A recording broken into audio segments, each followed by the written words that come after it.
Okay, so after our 30 minutes night running, we'll be doing our exercises for our upper body and mid body. We are just making simple exercise, and that is in the form of push-ups. So we are doing that for 4 sets. So 20 repetitions for 4 sets. So the interval between push-ups, if you can see my previous videos, after the 20 repetitions push-up, we proceed immediately to the floor exercises. In our floor exercises, we are doing 4 different kinds of crunches. So that is for the first set. So first set, we have 20 push-ups and 4 different crunches. These 4 different crunches are done 4 counts in 10 repetitions each. So depending on the exercise. So we do that for 4 sets. Okay? So 20 push-ups, 4 kinds of crunches, and then again 20 push-up and another 4 kinds of crunches for 4 sets. Okay? So if you can do it for, just like me, I can do it for 20 repetitions for that push-up. Ensure that you are doing it properly. In getting your stable position for push-up, stand straight. Okay? You stand straight, and then we get the shoulder level of our push-up. Okay, for a shoulder level, that is a normal push-up. So in the Philippine Army, we are adopting the shoulder level push-up during our physical fitness test. We're not doing the diamond push-up or the wide push-up. So in doing so, feet together, okay, and then slowly go down. Put your hands just outside your feet, and then stretch your going down. Then your weight should be on the center of your hands. Okay, so this is the normal position for push-up, and for the first set we'll do 20.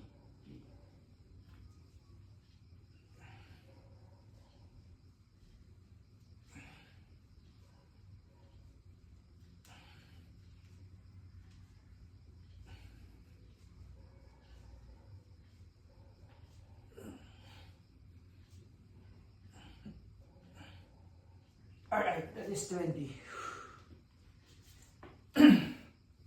Okay, so after every push-up, you should do the jumping jacks. Why? This is to relax immediately your hands. Okay, so you can feel that. You try not to do jumping jacks, and on the other hand, you also do the jumping jacks after every push-ups, and you can see the difference. Okay.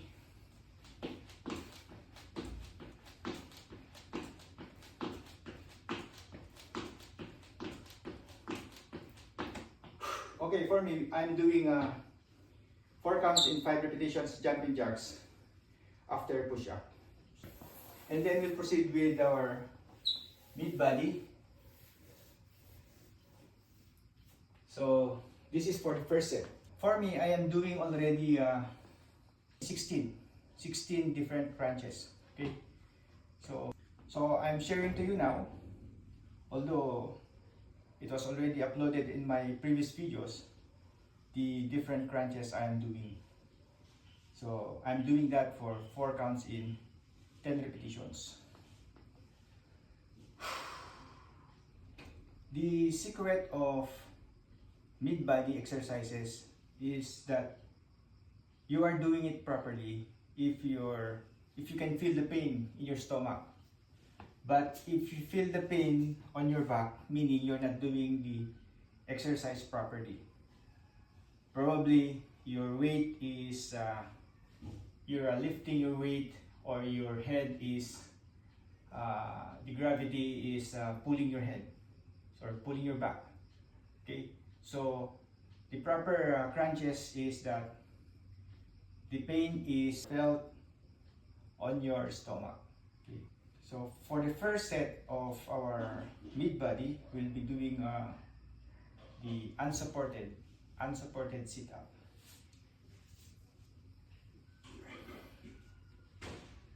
Hands on your head, and then go up and touch your knee. 1, 2, 3, 1, 1, 2, 3, 2,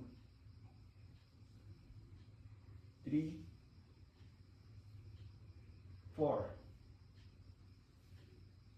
5, 6, 7, 8, 9, 10, and up. Also remember that all exhalations made must be made when going up. Do not exhale down. Exhale when going up. Okay. Next kind of crunches is the Russian twist, or in the Philippine Army, we call it iyakayak. Okay. 4 counts in 10 repetitions. 1, 2, 3, 1, 2, 3, 4, 5, 6, 7, 8, 9.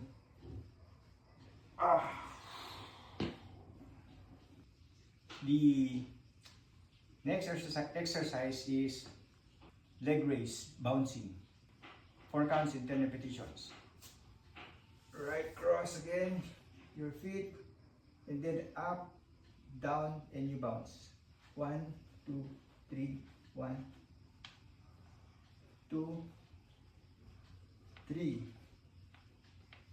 4, 5, 6, 7, 8, 9,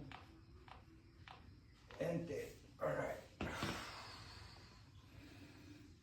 When doing the leg bouncing, like this, you should not let your head down or steady on the ground. Heads up, okay? Look straight forward, and then bounce, okay? So you can feel the pain on your stomach, okay?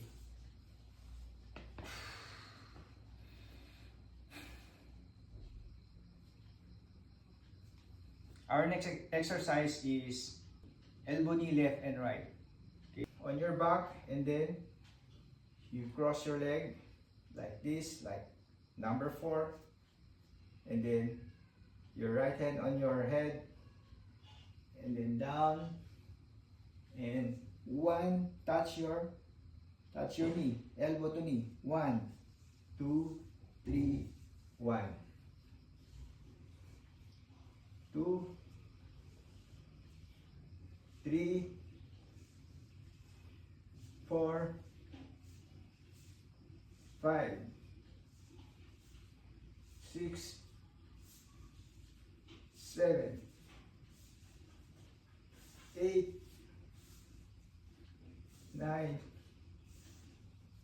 and 10. Another side, right? Left hand on your head, and then up. 1, 2, 3, 1, 2, 3, 4, 5, 6, 7, 8, 9, and 10, and up.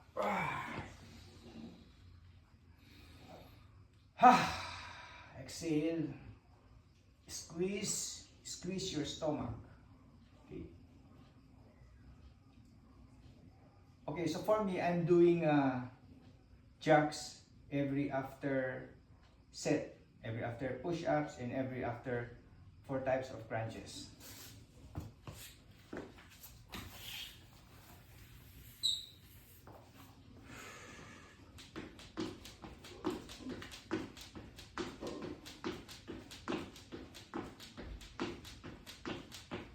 Alright, so that is for our first set. So you do that for 4 sets. Okay. Later on, I'll be teaching you every kind of crunches after my 100 days challenge, because what I'm doing now, the Hanks program, is a 100-day challenge. So I think I'm on my 38 or 39 day, and I'm still halfway to reach my goal. Okay, hopefully we will become successful in our physical conditioning. Take good care of your health. God bless you. Okay, let's do our second set. Get your stable position, and we do again 20.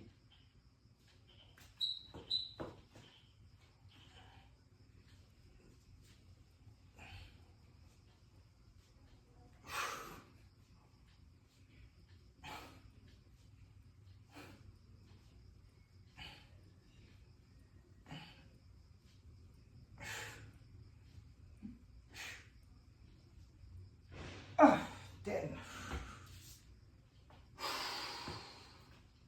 Then jacks.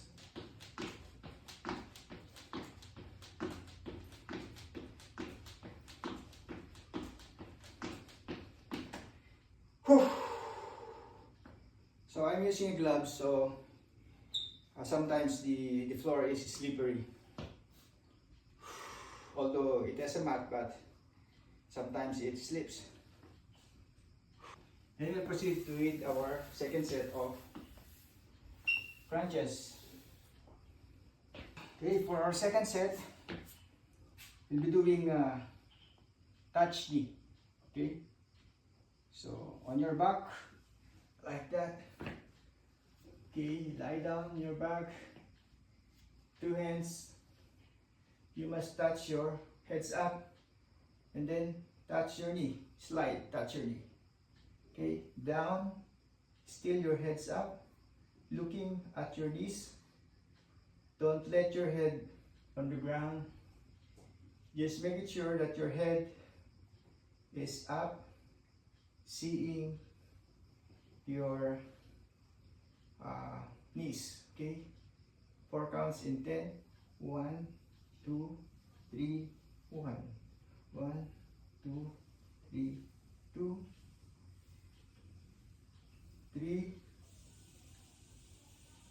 4, 5, 6, 7, 8, 9, and 10, and up. Next is flutter kick. 4 counts in 10 repetitions. Okay.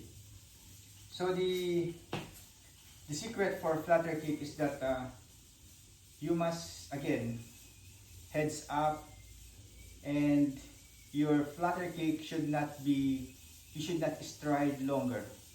You should stride it 1 foot from each other, 1 foot away from each other. Okay.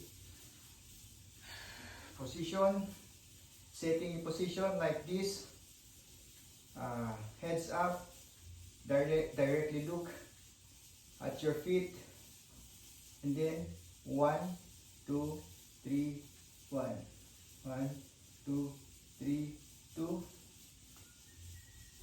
3, 4, 5, 6, 7, 8, 9, and 10, Next is leg raise, bouncing vertical and then going horizontal. Okay?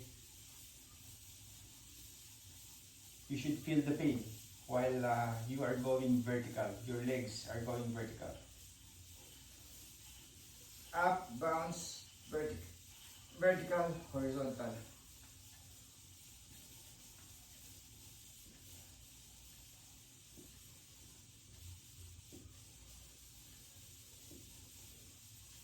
Four, 5, 6, 7, 8, 9, and 10, and up.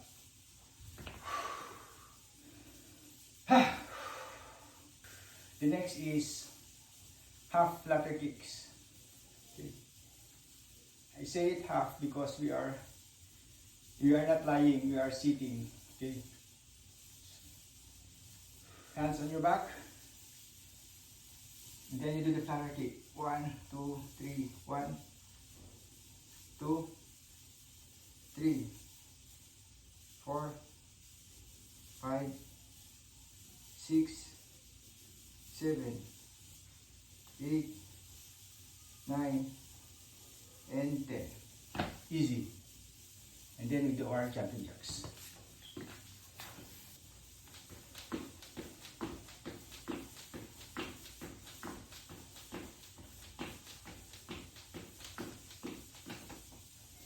My target is, after my 100-day challenge, I should be lower than 75 and it should not be upper than 75. I'm healthy at 72. That is the upper border. Okay, let's go for our third set. Get your normal position. If you want to build muscle for push up, you should feel the exercise. Meaning, when you feel the exercise, when performing push up, you should go slowly down and then go slowly up. That's building muscle. Okay.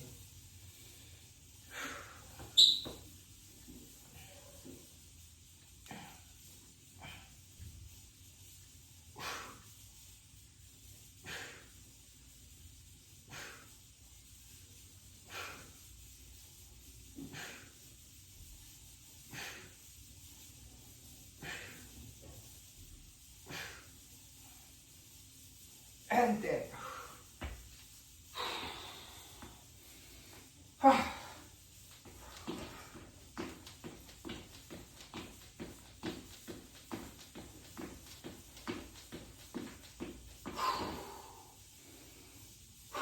during push-ups, what I'm doing is, it's like on my mind, I am performing 4 count push-up. That's why I can, the pacing of my push-up is not so very slow and not so very fast. Okay, because the counting for 4 count push-up is 1, 2, 3, 1. That's why if you get already 10 repetitions, meaning you executed 20 reps of normal push-ups. And for our third set of mid body, first is the V crunch. Okay, on your back, support your legs, and then look at your feet.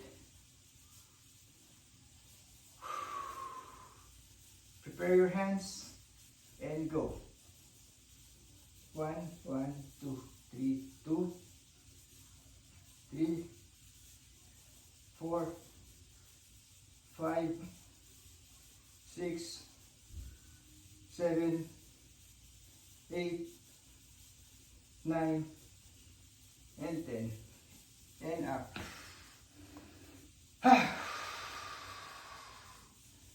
Our next crunch is touch toe crunch. alternate. Okay. Spread your hands, right, then up, touch, 1, 2, 3, 1, 1, 2, 3, 2, 3, 4, 5, 6, 7, 8, 9, and 10.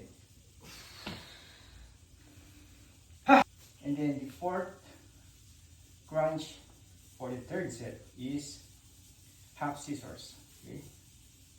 So on your ass, and then up, scissors. 1, 2, 3, 1, 2, 3, 4, 5,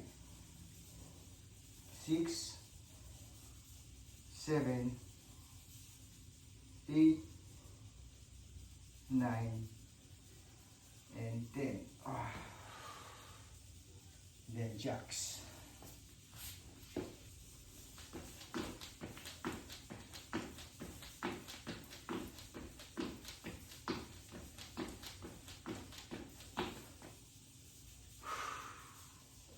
And for our fourth set, okay, the last set, you feel the exercise.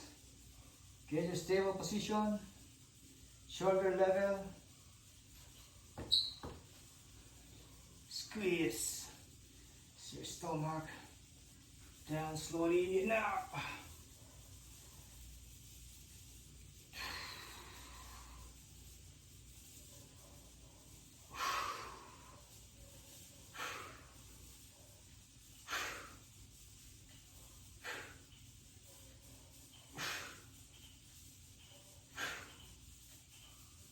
And then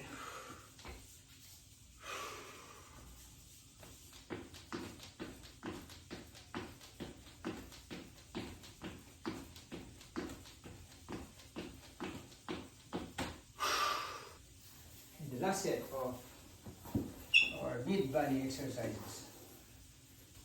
We'll do the first crunch is the half rowing crunch on your back, alright. And then up, 1, touch the ground. Look at your knees. 1, 2, 3, 1, 1, 2, 3, 2, 3, 4, 5, 6, 7, 8, 9, and 10, and up.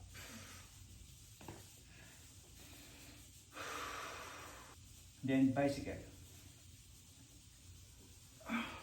1, 2, 3, 1, 2, 3, 4, 5, 6, 7, 8, 9, and 10. And on your ass.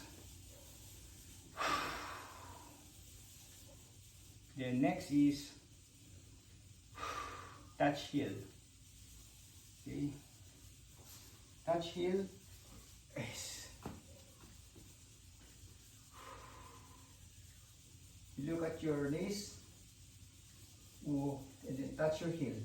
1, 2, 3, 1, 2, 3, 2, 3, 4, 5, 6, 7, 8, 9, and 10, and up. last exercise for the last set is rowing. Lie down, spread your arms, then up, fold your knees. 1, 2, 3, 1, 2, 3, 4, 5,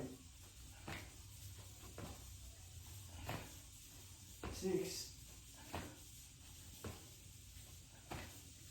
7,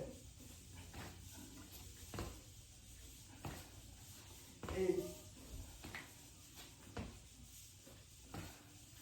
9, 10, and up, and up. 10 jacks.